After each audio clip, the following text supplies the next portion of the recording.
The marble foyer stretched endlessly beneath chandelier light, but tonight that light flickered as if the mansion itself was holding its breath. 11:47 in the evening. The November blizzard had sealed the roads, erased the city beyond the gates, turned the world into a white nothing. Wind screamed against the floor-to-ceiling windows like something alive and furious. Luca Bianchi knelt on that marble floor, and the sight of him there would have shattered the certainty of every man who worked for him. His tailored charcoal suit, handmade in Milan, cost more than most people's annual salary. His dark hair, silvered at the temples, was perfectly groomed. But his hands, those hands that had signed death warrants without flinching, that had built an empire spanning the entire Pacific coast, trembled as they reached toward the small figure wrapped in his own cashmere coat. The unconscious woman lay beside the child, her lips the color of slate. Hypothermia. Her breathing barely visible. Her skin had taken on that waxy, translucent quality that meant the body was shutting down, preparing for death to arrive like an expected visitor. Rocco and Pietro stood frozen in their dark suits, watching their boss in a way they had never watched him before. In 15 years of service, neither man had ever seen Luca Bianchi on his knees. "Call Dr. Moretti." Now, Luca's voice cut through the wind noise, deep and solid like an oath carved into stone. The girl's lips were blue. Her small fingers, no more than 8 years old, curled inward like she was trying to hold onto something already slipping away. The birthmark on her left temple, shaped like a crescent moon, Luca saw it, and the world did not merely stop. It shattered. Emma. His Emma. Stolen 5 years ago in an act of revenge orchestrated by his own brother. The brother he had buried without ceremony, without prayer, without anything but the cold certainty that mercy was for people with the luxury of futures. The woman's eyes snapped open. She did not groan or cry out. Her hand moved immediately to the child's chest, fingers pressed hard against the ribs, checking. Her voice came out raw, fractured like glass, but steady, sharper than any blade. Hot water. Not boiling. Not hot. Warm. 39 degrees Celsius. I need it now. And blankets. New ones. Dry ones. Move. Luca stared at her. No one gave him orders in his own mansion. No one except this woman, drenched and shaking, wearing clothes from a thrift store that cost $5 per item, her hair matted against her skull, her fingernails broken and black with something that looked like dirt. "Get her jacket off." Slowly, the woman commanded, her accent unmistakably American, her tone the kind that came from authority born in emergency rooms, not boardrooms. Rewarming shock will kill her faster than cold. The core temperature rises too quickly, the heart stops. She knew. This woman knew. Rocco moved. Even Rocco, who answered only to Luca, moved. The woman's hands were efficient, practiced, the hands of someone who had done this before. She stripped the child's wet clothes with the kind of gentle urgency that meant she had removed these clothes from small bodies many times. The girl's skin was mottled, the color of storm clouds. Not breathing steadily. Barely breathing at all. "I need hot water bottles." Not a bath. Bottles. "Wrap them in cloth," the woman said, her eyes never leaving the child's face. "And I need someone who knows CPR." "I do," Pietro said. His voice sounded very far away. "Then stand there. Watch her chest. If the ribs stop moving, we compress. 5 compressions per every breath. Slow. Slower than you think is right. The heart is already barely beating. We do not make it stop." Luca Bianchi, the man who had ordered people into unmarked vans, who had orchestrated the disappearance of 3 rival bosses, who had rebuilt his empire after his own brother's betrayal with nothing but bloodlust and mathematics, watched this woman save his daughter's life in a mansion foyer while he knelt useless beside them. Minutes stretched like hours. No, a minute stretched like years. The girl coughed. The sound was small, fragile, like something made of tissue paper. She coughed again. Her eyes fluttered. Her small body gasped inward, and breath entered lungs that moments before had forgotten how to breathe. "Yes," the woman whispered. "Yes, come back. Stay with me. Stay." Luca's eyes moved to the child's face as consciousness returned. Those eyes opened. That birthmark visible under the light. The shape of her nose, the curve of her mouth, these were not the features of a child raised in poverty or neglect. They were his. His daughter. His Emma. But what Mia Hartley did not know, this woman who had just commanded his entire security team with nothing but a voice shattered from cold and exhaustion, who had known the exact temperature of water that would not shock a hypothermic child's heart into stopping, who had stripped a stranger's daughter with the tenderness of someone who understood the fragility of small lives, was that the 8-year-old girl she had been protecting for 3 weeks at the Harbor Street shelter, the abandoned child. She had found starving in a bathroom stall and chose to protect with her own rationed food, was the most wanted missing person in San Francisco's criminal underworld. The girl's eyes focused. She looked at Luca, and something in her face shifted. A memory surfacing. A fragment of a time before abandonment, before she was traded like a commodity in her father's war with his brother. "Papa," she whispered. The word was barely audible. A question. A hope. A name she had not spoken aloud in 5 years. Luca made a sound that none of his men had ever heard from him before. A sound like something breaking inside his chest, like the last wall separating the man from the monster had finally collapsed. Now let us go back to the beginning.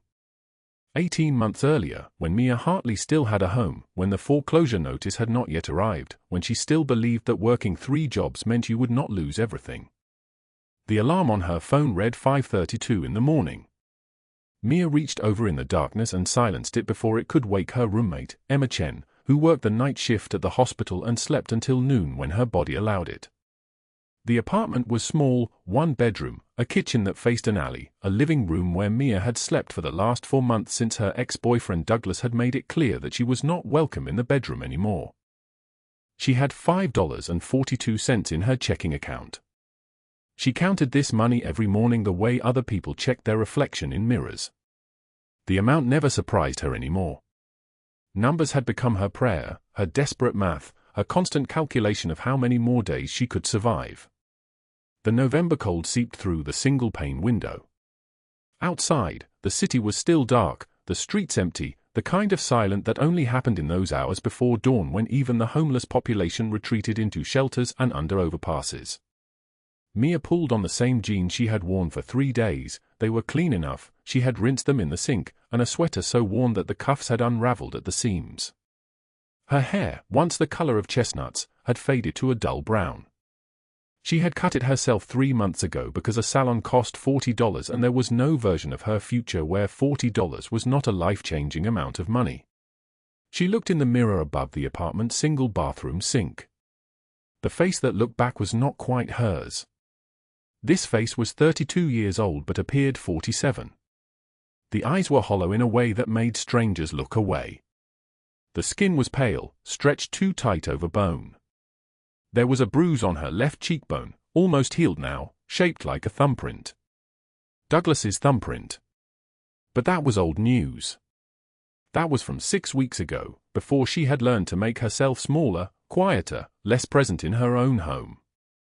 She tied her hair back with an elastic band that had lost its strength, and it fell down again immediately. The foreclosure notice sat on the kitchen counter where she had left it 3 days ago. She could not bring herself to throw it away, but she also could not look at it directly. The number swam in her vision, $85,243.17. Due in 7 days. The font was very official. Very final. Very much like a sentence being handed down by a judge who had never met her, never heard her story, and would not care about it even if he had. She made coffee in a pot that had been her mother's. The smell rose up and for a moment, just one moment, she was not here. She was in her parents' kitchen in Maine, and her mother was making this same coffee, and the world still had possibility in it. Then the moment passed. It always did. The first job was at Marty's Diner on 5th Street. She had worked there for 8 months. The owner, Marty himself, was not cruel. This was perhaps the worst part. If he had been cruel, she could have hated him, could have found some energy in that hatred. Instead, he was indifferent in the way that people are indifferent to weather, and this indifference felt like a slow suffocation. She arrived at 5:58 in the morning, 2 minutes before her shift started. Marty believed in punctuality the way other people believed in God. It was not negotiable. "You look like death," Marty said without looking up from his order book. "I feel like it," Mia replied, and this small honesty was enough to make Marty grunt something that might have been amusement. The diner smelled like burnt coffee and grease that had been accumulating since 1987. The smell had become her smell. She wore it on her skin, in her hair, embedded in the fibers of her clothes. The breakfast crowd would arrive at 6:30 and she would smile at them, and most of them would not tip, and some of them would say things to her about her appearance or her body that made her feel like her skin was a thing that could be removed and discarded. By 10 in the morning, when her shift ended, her feet ached in a way that felt permanent. She had a 4-hour break before she needed to be at the second job, a cleaning service that paid minimum wage and did not ask questions about her past or her criminal record or any of the reasons that normal employment was no longer available to her. She did not eat anything during her break. She had eaten half a granola bar at 4 in the morning. That was her food for today. Tomorrow she would eat differently, but today was about surviving with the $5 still in her account. At 2 o'clock, she reported to the cleaning service. The supervisor, a woman named Crystal who had never smiled in Mia's presence, handed her a mop and pointed her toward the second floor of an office building in the financial district. The offices were empty during the day. They were empty because their inhabitants were somewhere else, making money, building lives, existing in a version of the world that did not include the fact that there were people like Mia pushing mops through their bathrooms, wiping down their keyboards, emptying the trash that contained evidence of their abundance. By 7 in the evening, when her second shift ended, Mia was operating on a level of exhaustion that felt like drowning. Her body was moving, but it was moving the way a puppet moves, by force, by habit, by the imperative to survive one more day. The third job did not start until 9 o'clock at night. She had 2 hours. She could rest somewhere. Or she could eat. She chose rest, finding a bench near Washington Square Park where the tourists had gone home and only the homeless remained, a small network of people who did not make eye contact with her because they were all drowning in the same way. She closed her eyes and did not sleep, because sleep required a level of safety she did not possess. Instead, she sat in the November cold and thought about the number that would not stop appearing in her mind, $85,243.17. 7 days. The third job was at a bar called the Velvet Room in North Beach. She was a cocktail waitress here, which meant she wore a black dress that made her look like a ghost, and she carried drinks to men who watched her move with an intensity that had nothing to do with thirst. The money was slightly better here. Tips were unpredictable. Some nights she made $40. Some nights she made nothing. Tonight was a nothing night.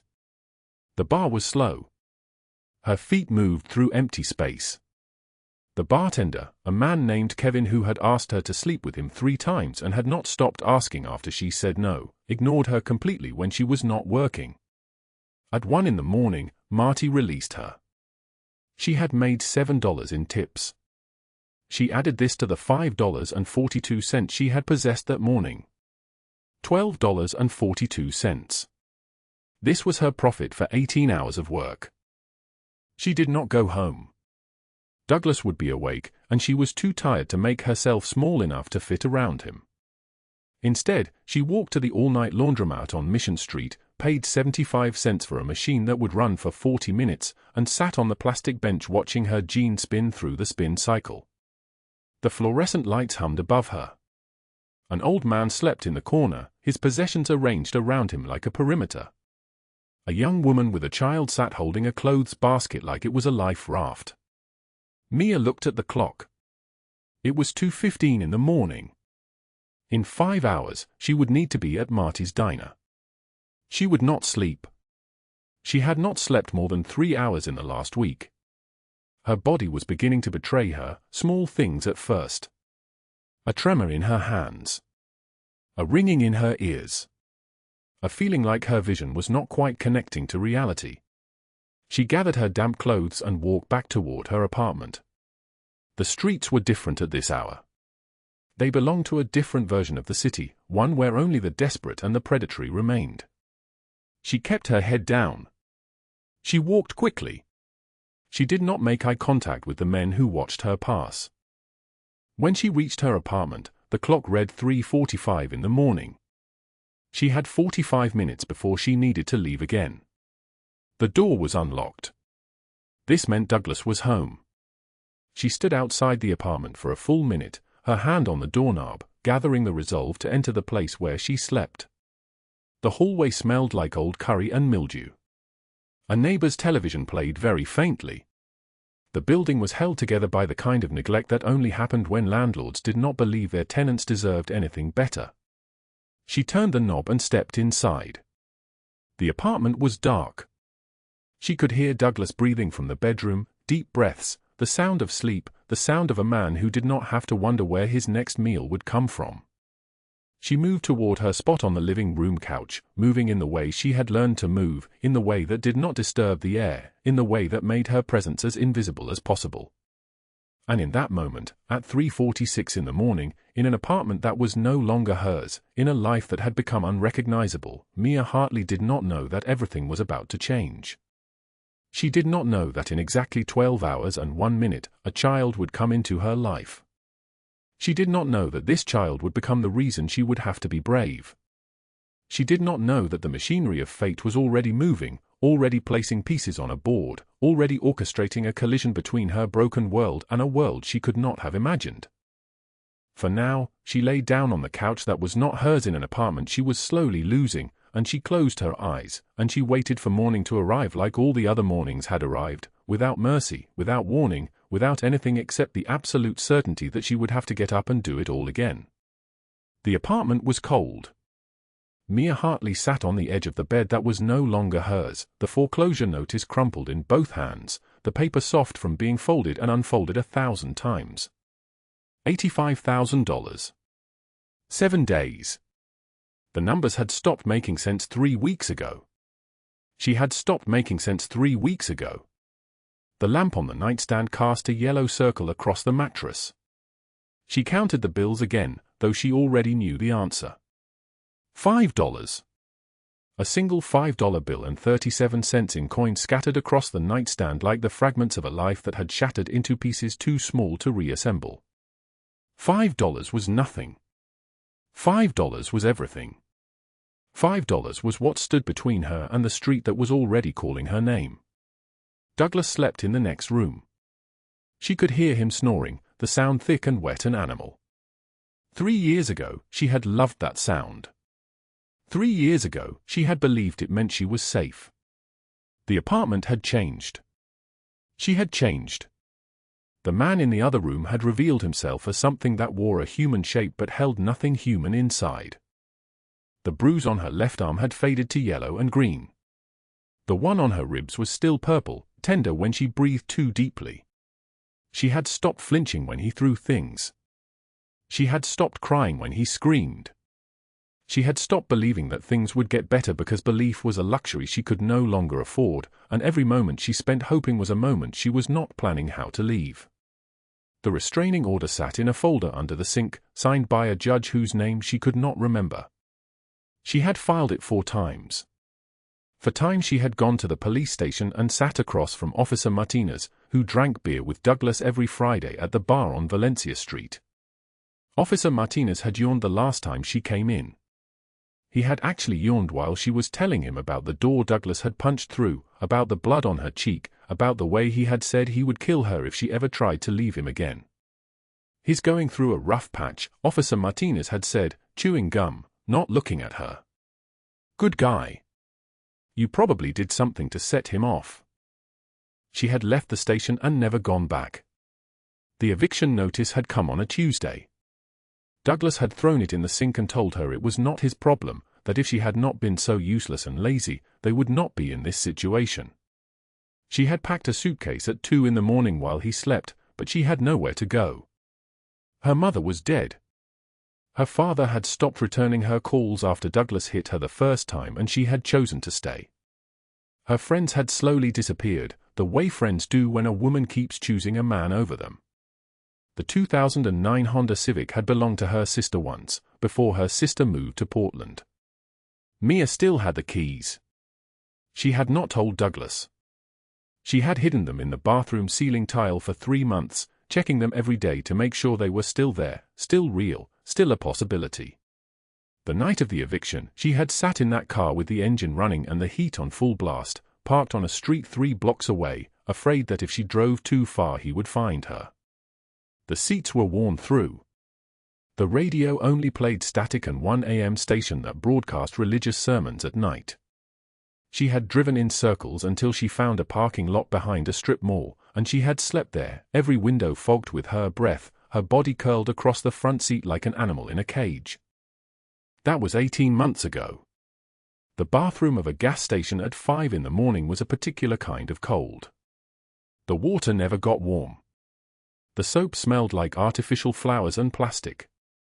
There was never anyone else there, which meant there was never anyone to witness the fact that she was washing her face with cold water and a handful of paper towels, that she was changing her clothes in a bathroom stall, that her entire world fit in a backpack and a suitcase in a car that was worth maybe $800 if the transmission held. She had gotten a job at a diner on Market Street, a night shift, 7 p.m. to 3 a.m., 5 days a week. $40 in tips on good nights. $12 on bad nights. She ate the leftover pancakes and eggs and toast that customers had not finished, scraping their rejected food onto her plate in the kitchen where the other servers pretended not to see her doing it. The manager did not say anything. He probably knew her story. Everyone knew her story. There were 1,000 Mias in San Francisco, invisible women working double shifts and sleeping in cars and slowly disappearing into the city's machinery. 3 weeks ago, she had been at the Harbor Street shelter, standing in line for a bed that the shelter could not provide because they were full, and she had seen Emma. The child sat in the corner of the common room, bruised in places that did not happen by accident. Her arms were marked with circular prints like someone had grabbed her and held her too tightly. A thin cut ran along her left cheekbone, still red, still fresh. She was wearing a dress meant for summer, in November, with no shoes, and she was not crying because she had learned that crying did not change anything. Mia had sat down beside her without asking permission.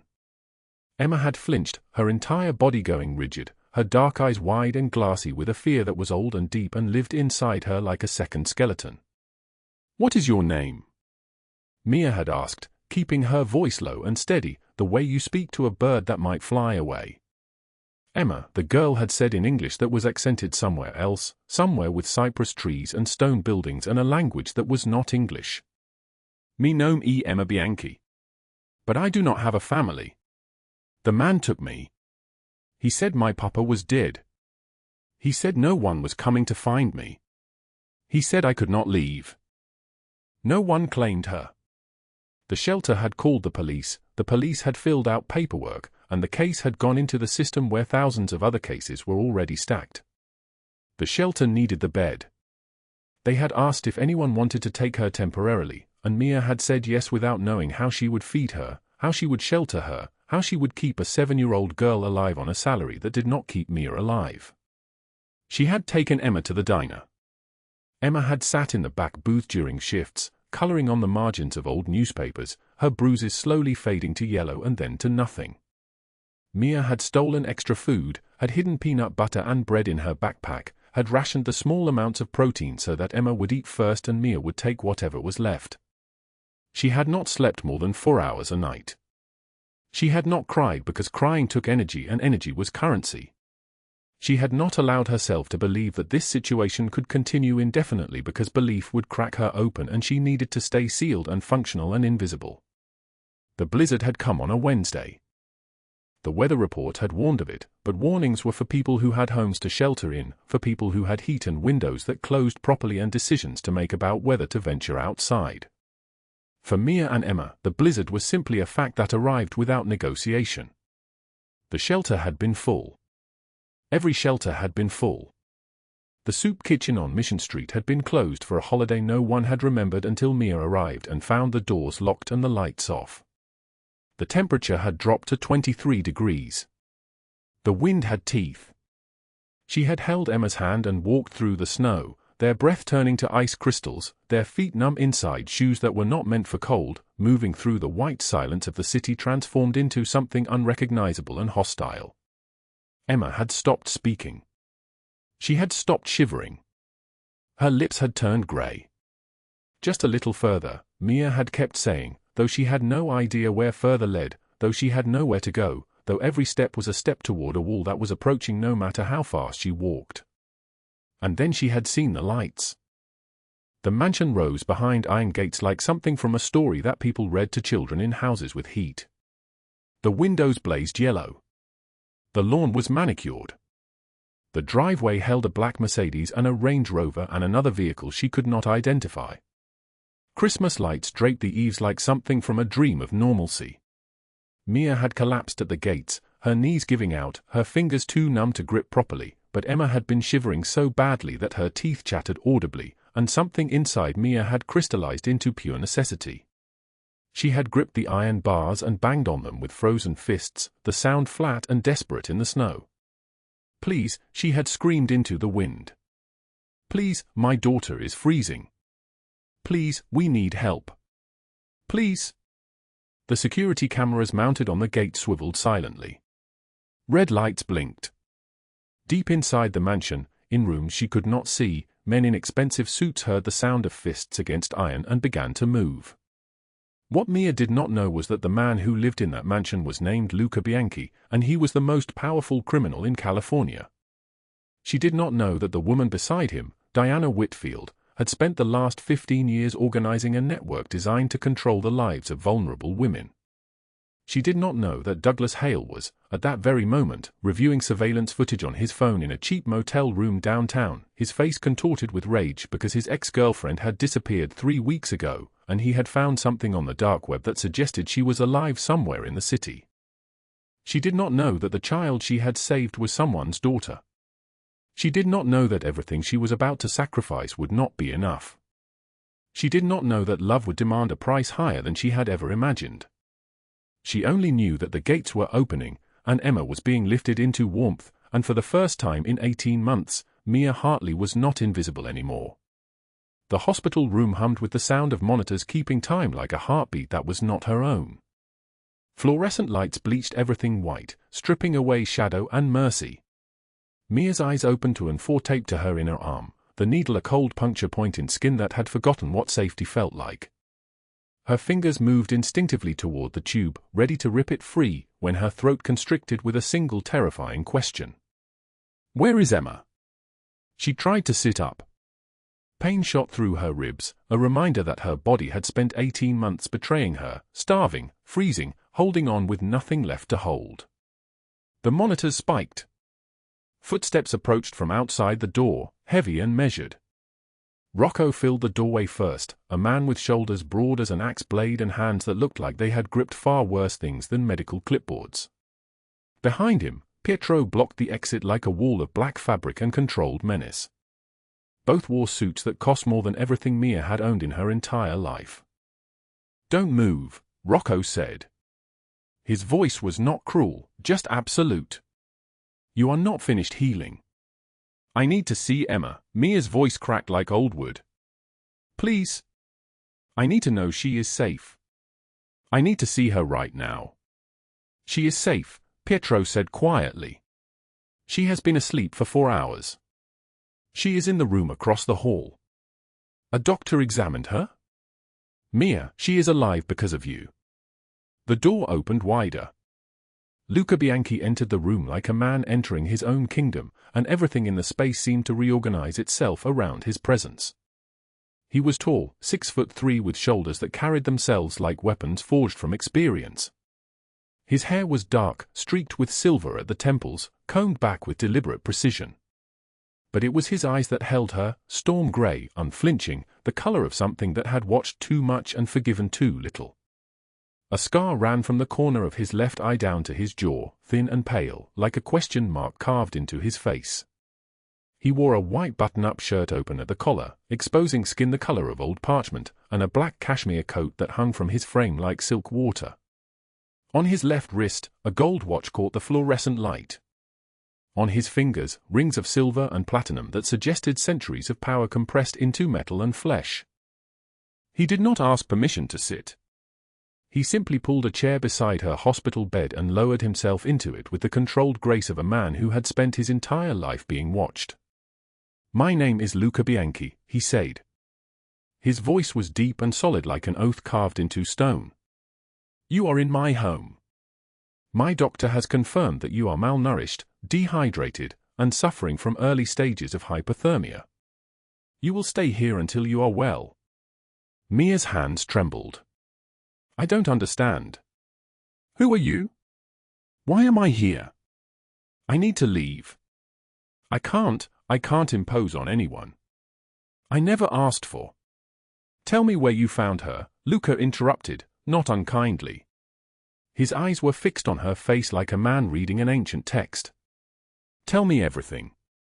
Mia's panic crystallized into words. 3 weeks ago. There is a women's shelter on 3rd Street. I was there because I had nowhere else to go, and Emma was in the basement alone. She was bruised, terrified, and no one was looking for her. No one claimed her.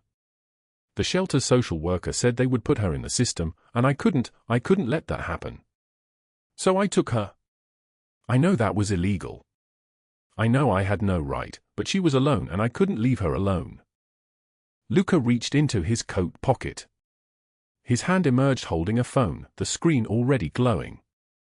He scrolled, found an image, and turned it toward Mia. A photograph. A girl, maybe 2 years old, with dark curls and eyes that were unmistakably the same shape as the man sitting before her. The girl wore a white dress and she was laughing, and there was a birthmark on her left collarbone shaped like a star. "This is my daughter," Luca said. His voice did not change. His hands did not shake. But his fingers tightened around the phone so severely that the device almost bent. "Her name is Emma. She was stolen from me 5 years ago. My brother Nico made a choice that cost him everything and cost me her." Mia stared at the photograph, then at his face, then back at the photo. "Nico betrayed our family," Luca continued. His words came like sentences being handed down by a judge. "He sold information about our operations to the Volkov syndicate in exchange for money. They took Emma as revenge. As a message. I have had 60 investigators searching for 5 years. I have paid $12 million. I have burned through every contact in 4 continents, and I found nothing. No trace, no lead, no shadow of my daughter. Until you." "I didn't know," Mia whispered. "I swear to God I didn't know. I just found her alone and scared and I wanted to keep her safe. You did what 50 men could not do." Luca's eyes locked onto hers. "You protected her. You rationed your own food so she would eat. The doctor told me she is malnourished but alive." "Alive, Mia? You kept her alive." The door opened again. A man in a white coat entered, older, with silver hair and eyes that had seen suffering close enough to recognize it. Dr. Moretti, according to the name on his jacket.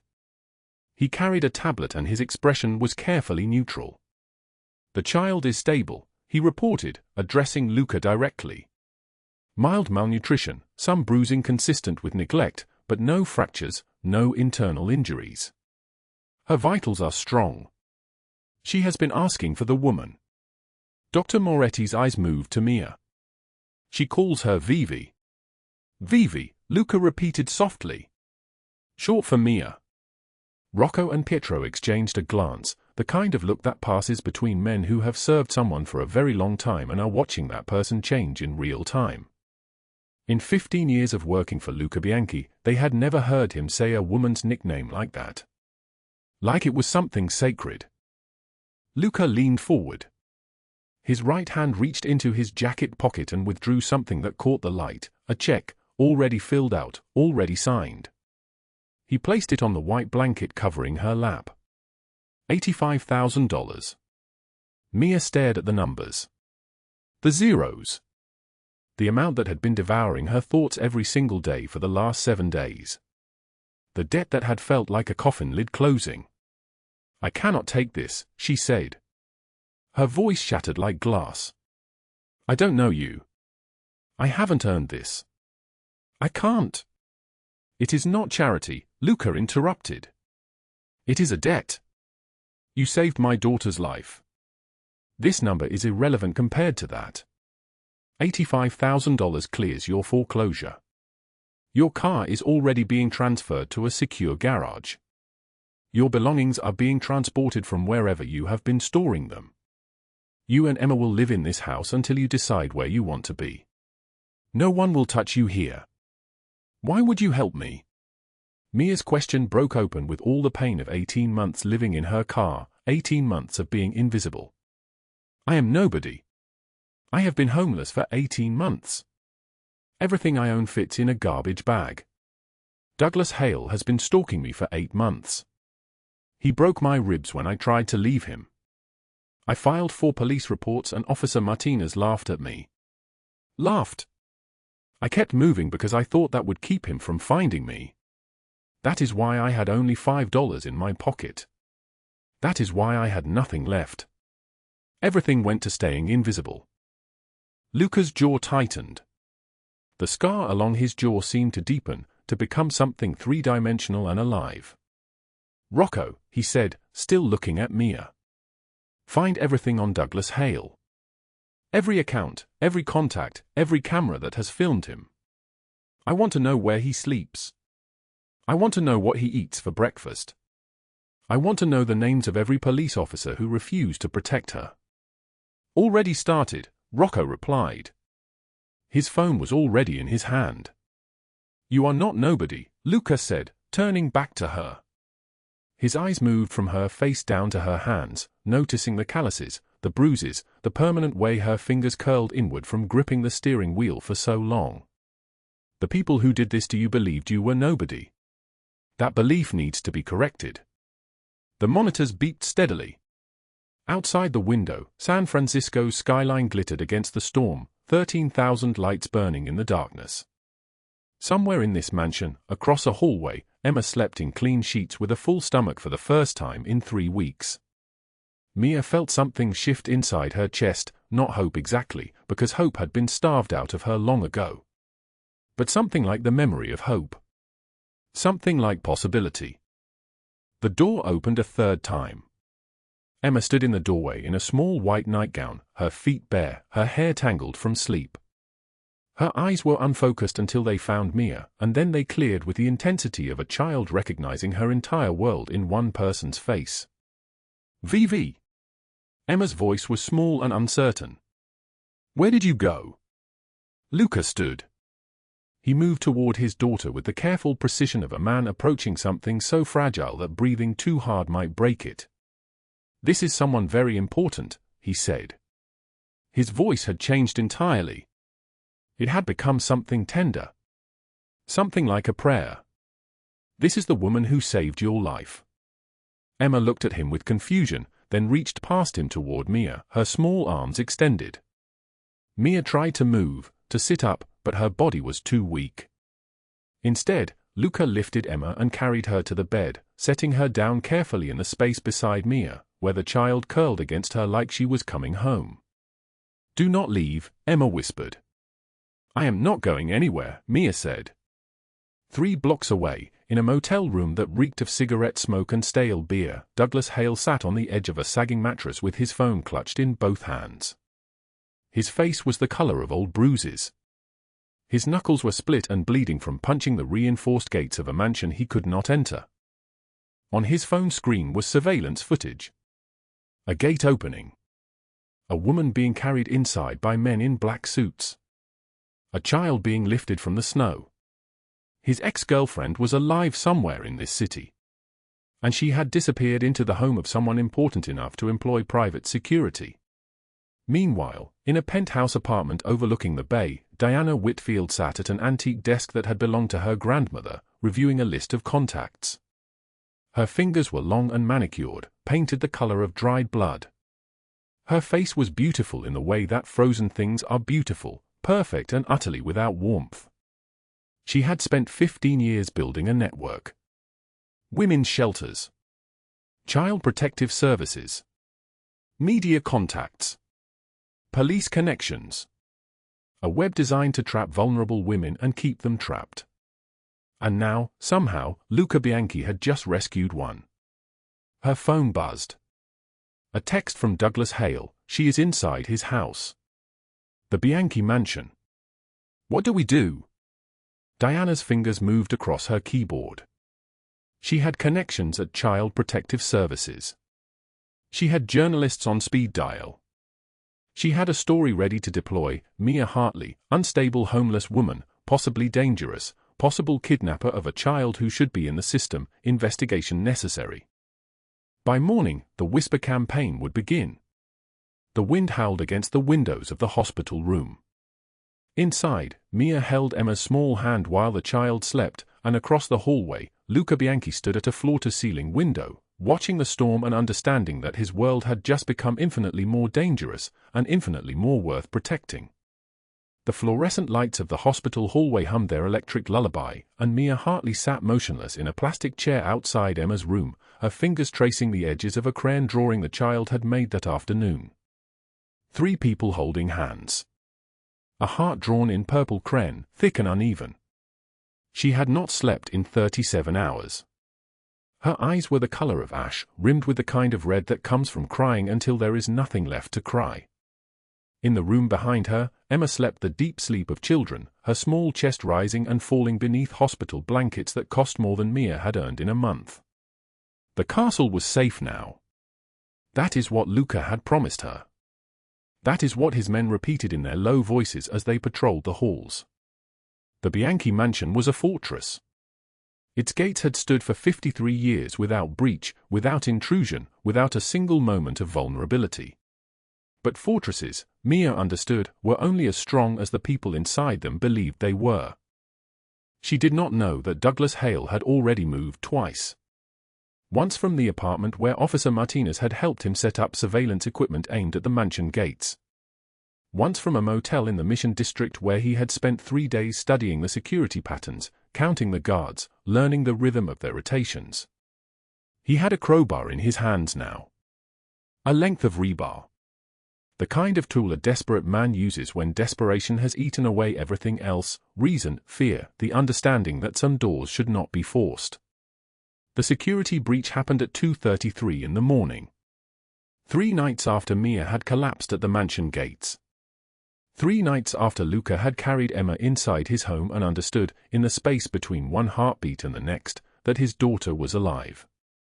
The alarm sang out first, a shriek of sirens that split the night like a blade through silk. Mia was already awake. She had not truly slept since Emma arrived. She had simply rested her eyes and waited for catastrophe, because catastrophe had been her constant companion for so long that silence felt like a lie. She moved without thinking, pulling Emma close, the child's small arms wrapping around her neck with the trust of someone who believed that the woman holding her could protect her from anything. It could not protect her from everything. The footsteps came from the east corridor. Heavy, uncontrolled, the rhythm of someone running without training, without discipline, with nothing but rage to propel him forward. The voice followed, raw, cracked, the voice of a man who had spent 3 days screaming alone in cheap motel rooms. Mia! The name was a gunshot in the darkness. Mia, I know you are here. Douglas Hale. She knew that voice the way a small animal knows the sound of the predator approaching. She had heard it through apartment walls late at night. Through the receiver of phones she was afraid not to answer. Through car windows when she tried to disappear into cities that felt safe.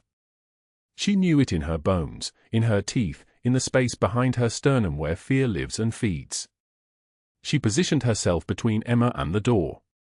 The child was awake now, her small face twisted with confusion and nascent terror.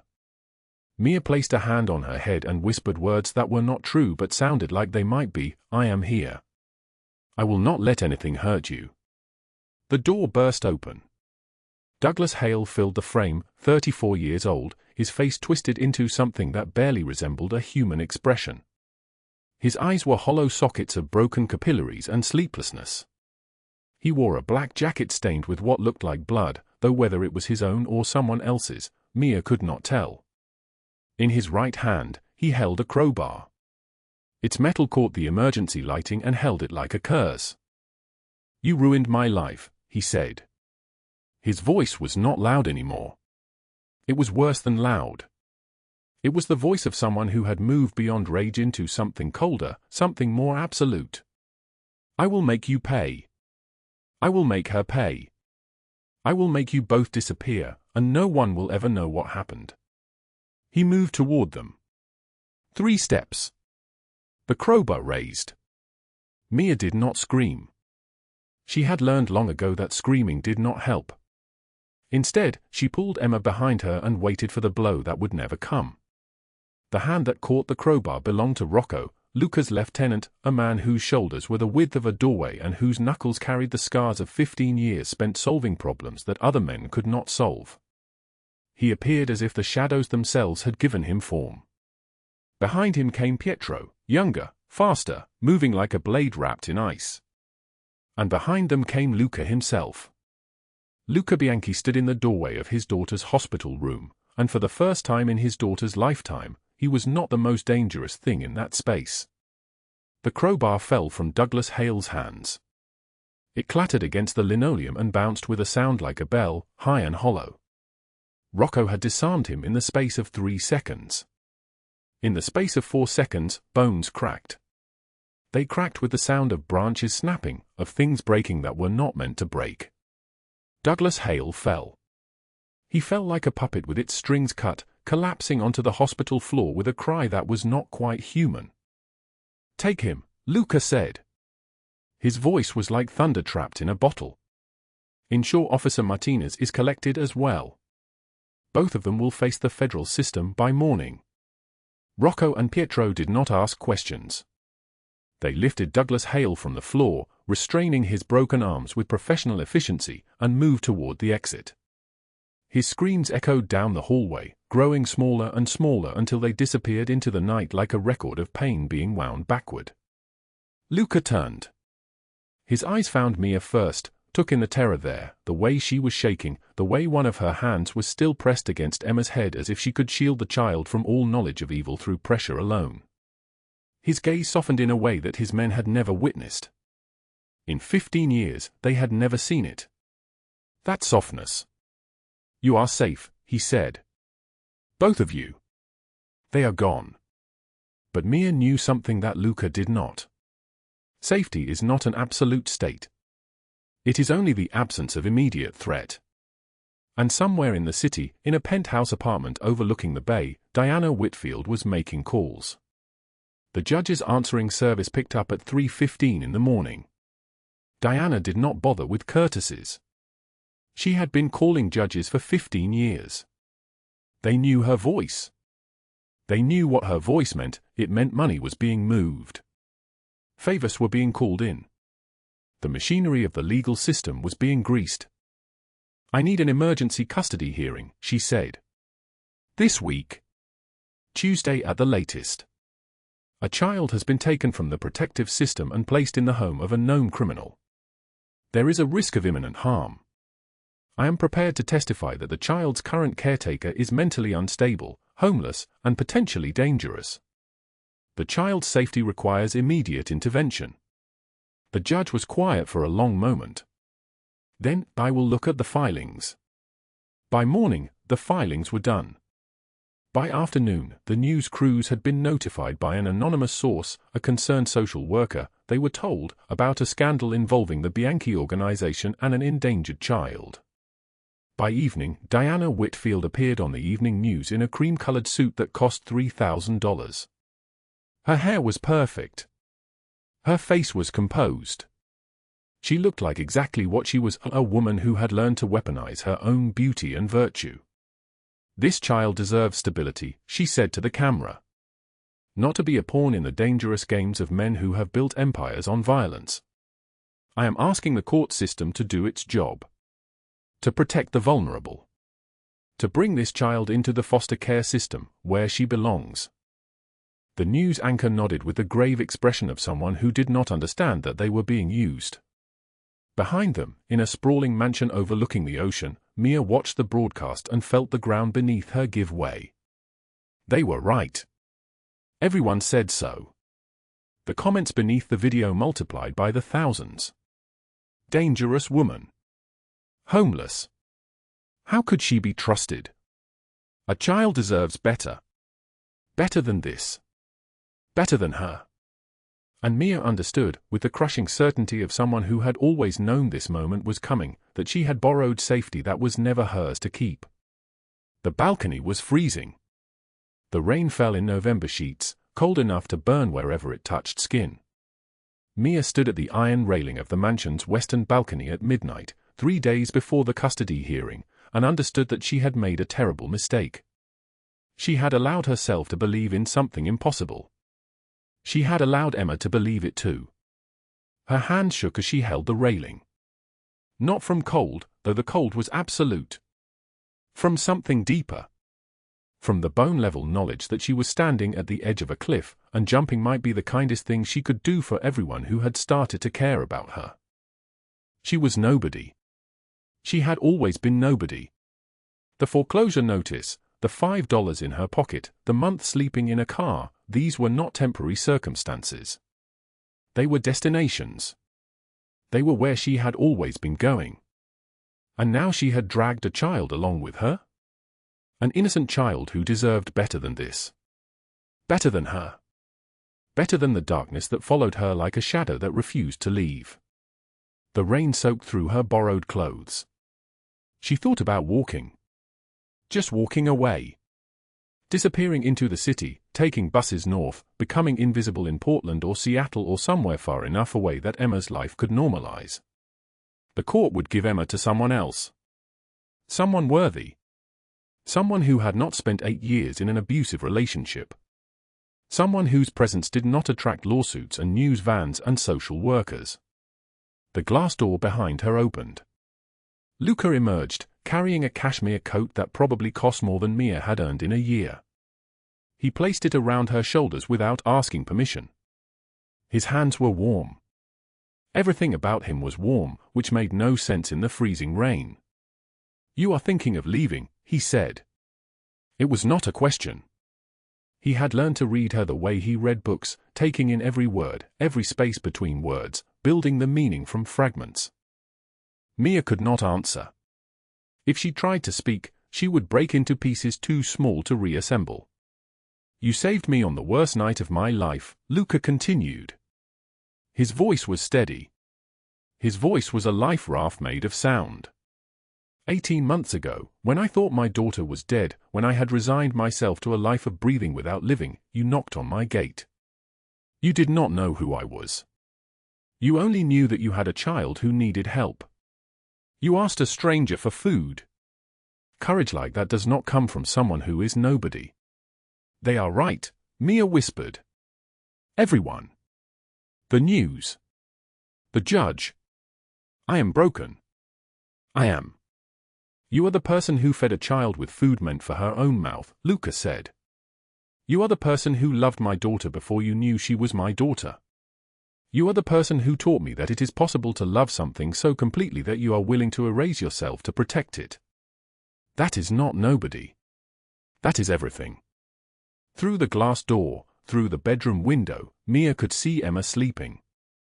The child held a drawing in her small fist even in sleep. The drawing Mia had seen 100 times. 3 people holding hands. A purple heart around them. A son in the corner with a smiling face. She thought about walking away. She thought about it for exactly 7 seconds. Then she turned back toward the mansion, toward the warmth, toward the child who had drawn her into a family made of love instead of blood. The federal agents arrived at Douglas Hale's apartment at 6:27 in the morning. The sun had not yet cleared the bay. Their black SUVs moved through the residential streets like a predator pack, silent and certain. 12 men in tactical gear. FBI insignia on their chests. A battering ram. The element of surprise that comes when a man has stopped believing in consequences. They found him still asleep. Still dreaming, perhaps, of a world where he had not destroyed everything. The battering ram struck the door at 6:03. The wood splintered. The men moved in formation through the apartment, and they found Douglas Hale on a sagging mattress in a room that smelled of sweat and desperation, and they took him. The arrest was methodical. Professional. Handcuffs locked with a decisive click. Miranda rights recited in voices without inflection. Charges read aloud: stalking, assault with a deadly weapon, conspiracy with a peace officer to obstruct justice, corruption of public official. By 6:51, Douglas Hale was in the back of a federal vehicle, and Officer Martinez was being arrested at his own home while his family watched from the doorway. The news teams caught the perp walk at the federal building. Douglas Hale's face was the color of bone ash. His arm hung at an angle that nature had not intended.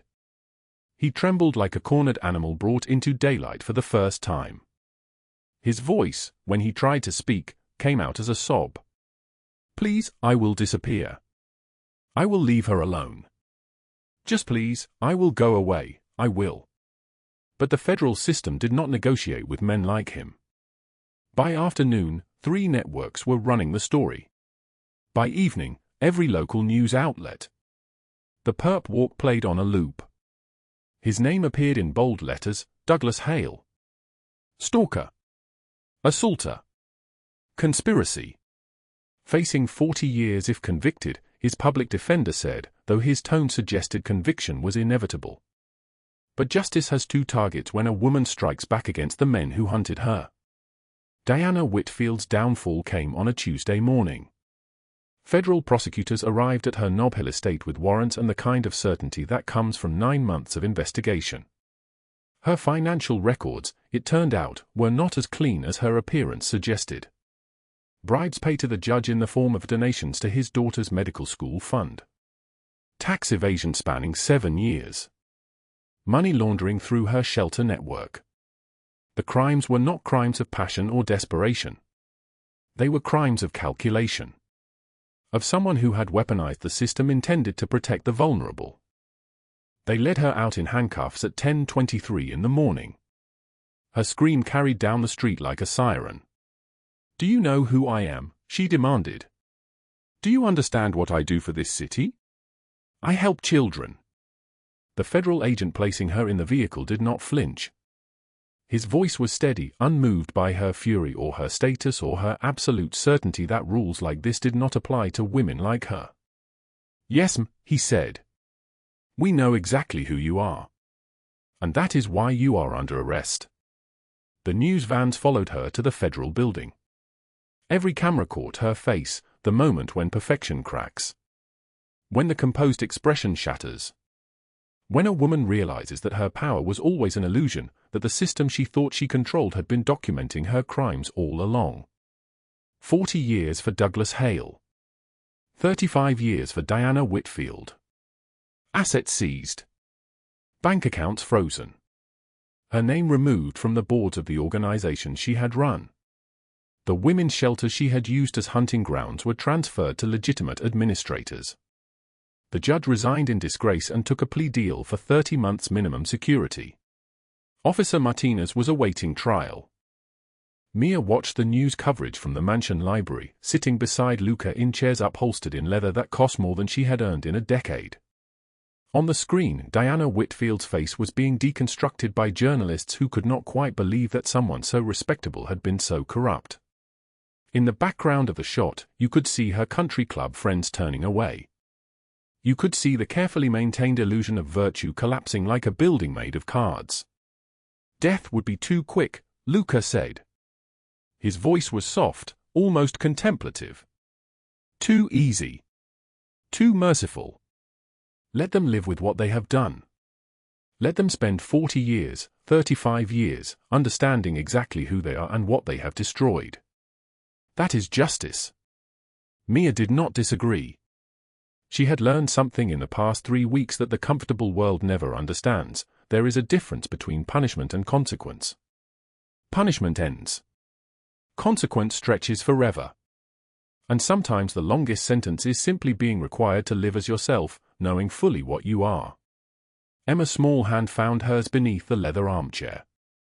The child had come to watch the news with them, her 8-year-old mind processing the events in the way that children do, making connections, asking hard questions, learning that the world is more complicated than it appears. "Is it over?" Emma asked. Luca looked at Mia. Mia looked at the television screen where justice was being served in the public square. She thought about the next day. And the day after that. She thought about the custody hearing that would no longer happen because the judge had been arrested for accepting bribes and Diana Whitfield's testimony was now inadmissible. "Yes," she said. "It is over." 2 months had passed since the federal marshals led Diana Whitfield away in handcuffs, since Douglas Hale collapsed into a holding cell, since the machinery of justice ground forward with the precision that only exposed corruption can bring. The mansion stood as it always did, a fortress of marble and glass overlooking San Francisco, but something fundamental had shifted within its walls.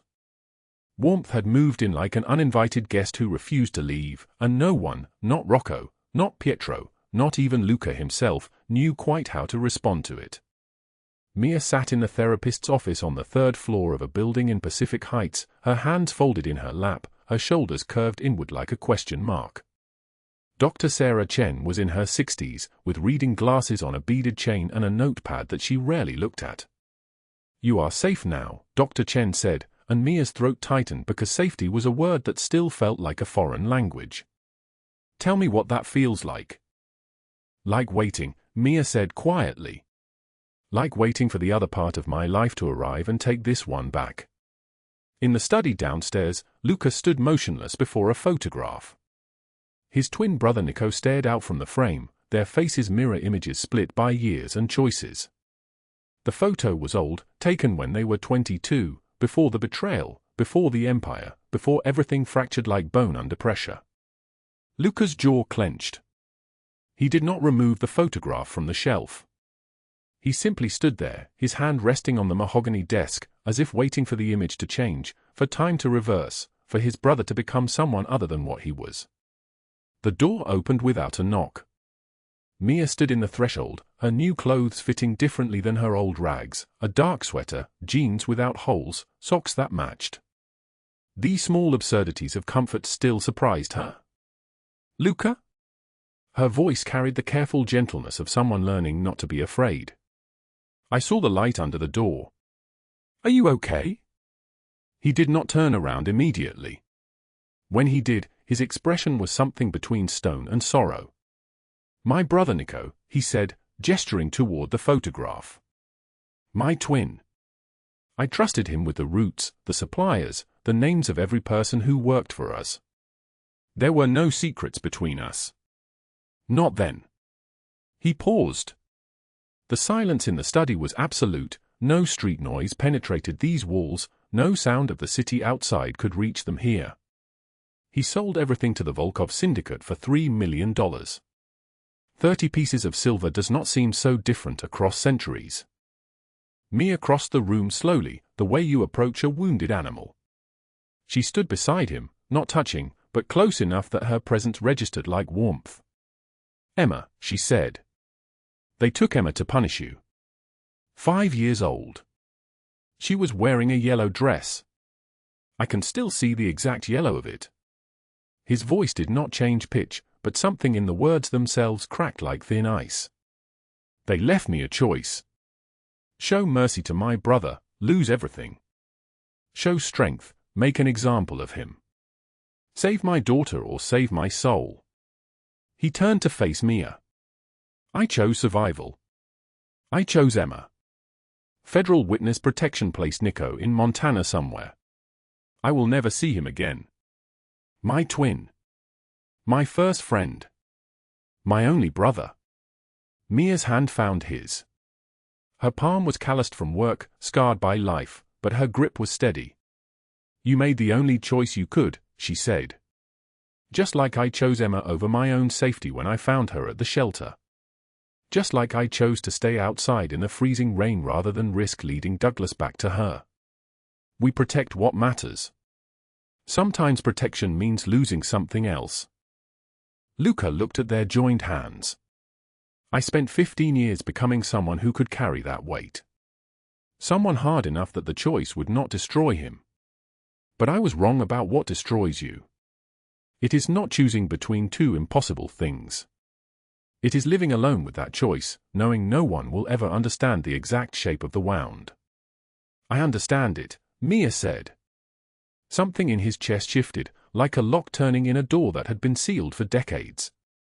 He pulled her hand upward and held it against his chest, over his heart. Stay, he said. Not a question. Not a request. A simple statement of need. Not as a guest. Not as someone we rescued from the cold. As family. The word family hung in the air between them like something precious and fragile, like a soap bubble that might burst at any moment. Mia's eyes filled with tears, not the crying of despair, but something deeper. The kind of tears that come when you finally believe you can put your bag down, can stop running, can exhale without flinching. I have not had family in so long, she whispered. I do not remember what that feels like. Emma's footsteps thundered down the hallway before either of them could say another word. The child burst through the open study door with the force of a small hurricane, her dark curls wild from play, her 8-year-old face lit up with the kind of uncomplicated joy that only children can manufacture. She had been drawing in the kitchen with colored pencils, creating pictures that existed only in the logic of childhood, purple clouds, orange sunshine, people with smiles that stretched across their entire faces. Emma looked at Luca and Mia standing together, hands clasped, and her small face rearranged itself into understanding. She did not ask questions the way adults do. She simply stated facts. Are you my mama now? Emma asked, looking directly at Mia. Not hopefully. Not tentatively. Like she was asking whether the sun was going to rise. Mia made a sound like breaking glass. She collapsed slowly into a chair, and then she was holding Emma, and then Luca was beside them both, his hand on the child's head, his fingers moving through her curls with a gentleness that no one had witnessed in 15 years. Rocco and Pietro watched from the hallway where they had been drawn by the sound of running footsteps. They did not enter. They simply stood there, bearing witness to something they had never expected to see. The boss is smiling, Rocco murmured. I did not know he could, Pietro replied. Months dissolved into seasons. The winter storms that had defined Mia's suffering became simply weather, inconvenient but manageable, something observed from behind heated windows while people you love sit beside you on leather furniture. The foreclosure notice had been paid in full with a check that Luca wrote without ceremony or discussion. Mia's college applications had been submitted, accepted, processed. She was a full-time student now, studying social work, sitting in classrooms where other students talked about theories while she knew the real weight of poverty, the actual geometry of survival.